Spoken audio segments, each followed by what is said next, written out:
There was one day on the farm that I had to make the painful, very painful decision to shut production down because we were doing exteriors and it started raining and raining more. And yeah, it goes from 80% to 100%. Well, let me ask you this. If we have 50% interiors, is that right? More, maybe.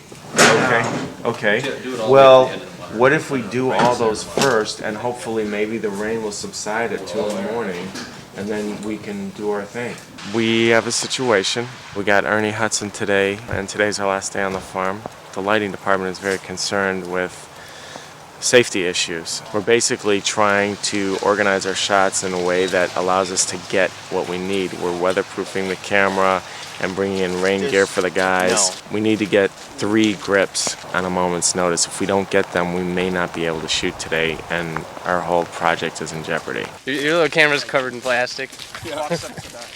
Some crystals got exposed on film, and some will today. How much sleep did you get? 3.5 hours.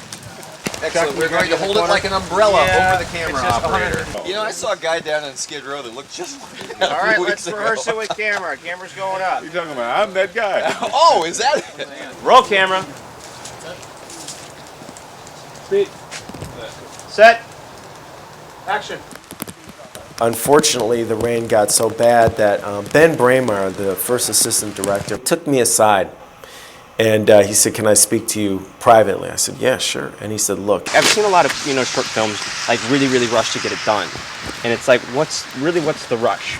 It's just like if it'll take 6 months to make a better film, do that. Yeah. don't," because we're really just talking about one day. Because tomorrow's a controlled time. We can put our thinking caps on and make it happen.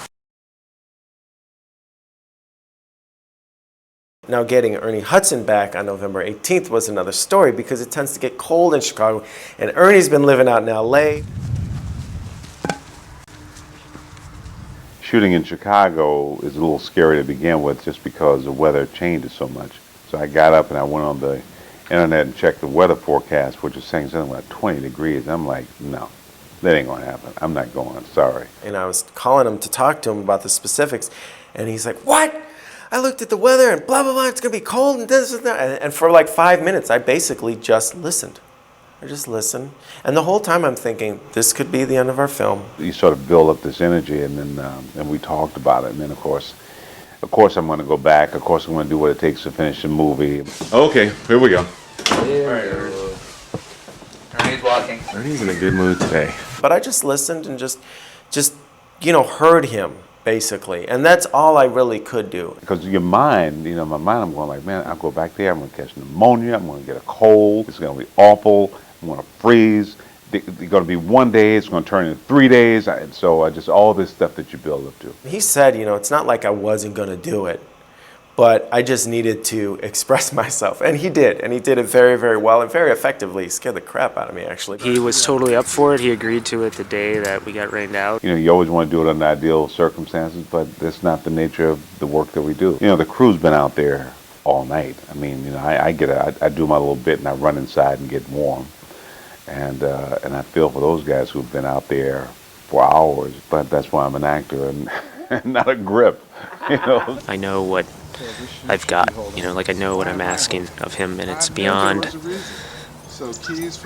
typical reason of what someone would expect someone of his caliber to be doing. So I'm very grateful, for sure.